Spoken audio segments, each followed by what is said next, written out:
In this week's Bleach, Bambietta plans to kill the wolf. The last remaining werewolf must be destroyed.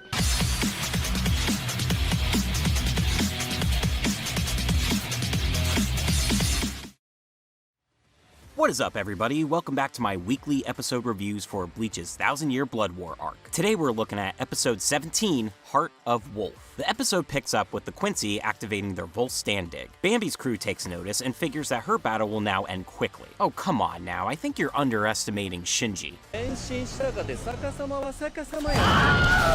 Hinamori thinks she stands any sort of chance after seeing that, but has to be rescued by Komamura. He says Bambi's bombs can only be blocked by armor, but he's incorrect, as she's not firing Reishi bombs, but anything she fires her Reishi at turns into bombs. A heavy attack is launched, revealing a different look for the captain. Oh no, he's hot! Flashback to the training with Elder Doggo, he tells Komamura how their werewolf clan was banished to the animal realm to pay for their sins. When that was not enough, they were sent back to the Soul Society. With the Jinka technique, they can break the chains of their original sins and gain immense power. To learn this technique, Komamura must offer his heart, which he is willing to do to avenge Captain Yamamoto's death. Ow! That hurts! Back to the fight, Komamura activates his Bankai, Kokujo Tengen Myo Dangai Jo. This form is his Bankai stripped of armor, exposing its spiritual pressure and full power. Bambi continues her attacks unfazed, but notices Dangai Jo recovers quickly from damage. The exposed spiritual pressure should be a huge weakness against her, especially since his connection to his Bankai can get him killed. However, the hole in Komamura's chest reveals that in this body he achieved through the Jinka technique, he is temporarily immortal. この戦いに踏み入る前に命はとうに置いてきた With Bambi defeated, Komamura starts to make his way to Yuha, but suddenly collapses and Dangai Jo shatters. Elder Doggo says that their clan's true form is revenge, and thanks Komamura for giving into vengeance and offering his heart, because now he can continue to live on. Komamura slowly transforms into a dog, coming to terms with the fact that this is the price he has to pay for selling his soul for revenge. Tetsuzaimon shows up to take him on his back, vowing that they'll kill Yuha together. Really? No. Meanwhile, Bambi is a sad little crispy critter on the battlefield, and she starts to panic when Giselle offers to help her out. Boy, why would she freak out when one of her girlfriends offered to tend to her? Guess we'll have to wait and see. We then see Uryu go to Kang-Do and BG9, while Haschwalth cuts his match against Shunsui and Nanao short to return to Yuha. Elsewhere, Mask is revived by his little buddy James and takes down Ikkaku, Yumichika, and Hisagi.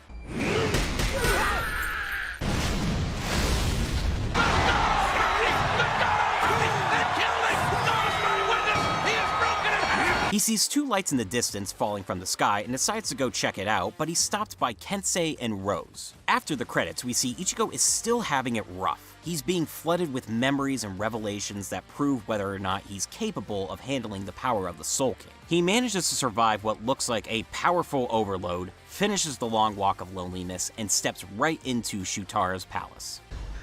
I could do this all day. Now that was a damn good episode. Gotta say, it's my favorite that we've gotten from this course so far. Komamura getting some well-deserved love and showing off true power. His werewolf look is so awesome, and Dangai Jo is such a sick design. The CG for it was not the worst, probably only one moment where I went oof, but I think it looked good more often than not. The action scenes were terrific, watching Bambietta and Volstan Dig light up everything around her, and Dangai Jo landing some decent hits. The initial moment when he slices mid-air and Bambi explodes was excellent, but I loved the slow-mo Bambi POV. That blade coming down while she's starting to realize she's totally screwed as she's unable to deflect her own bombs. It's a shame that this is the last we'll see of Bambi in this state of mind, because I really do think she's one of the more standout Sternritters. I mean, sure, she's a little psychotic, filled with anger, explosive at times, and an overall brat, but at least she's cute.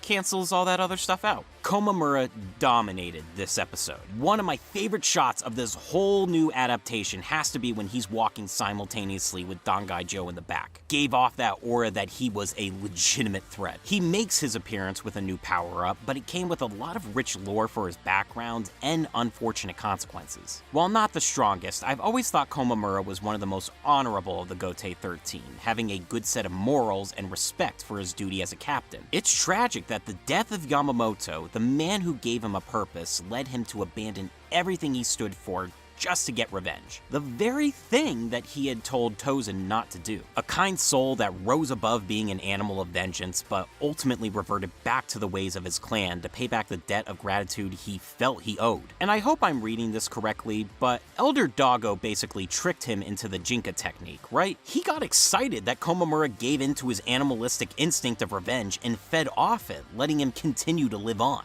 He reveled in Komamura's descent. He's a dick, right? He's absolutely right.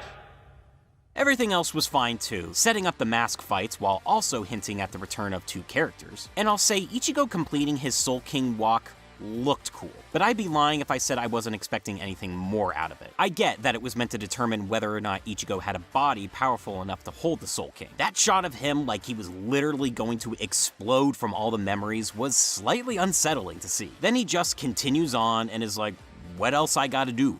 It's a badass moment for our boy Ichigo, 100%. But I thought maybe with him seeing the Soul King's memories, we'd be able to get some new information that not even manga readers really have pertaining to him. I guess Ichigo's gonna keep all that to himself. Alright then, keep your secrets.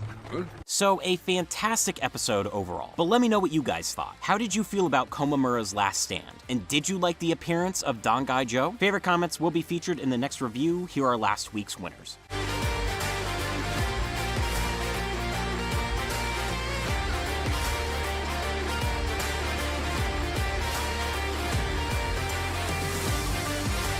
Alright, that'll do it for me. Don't forget to like and subscribe for more weekly Bleach content, and follow me on social media. Links in the description. I'll be back next week for episode 18, Rages at Ringside. Until then, peace.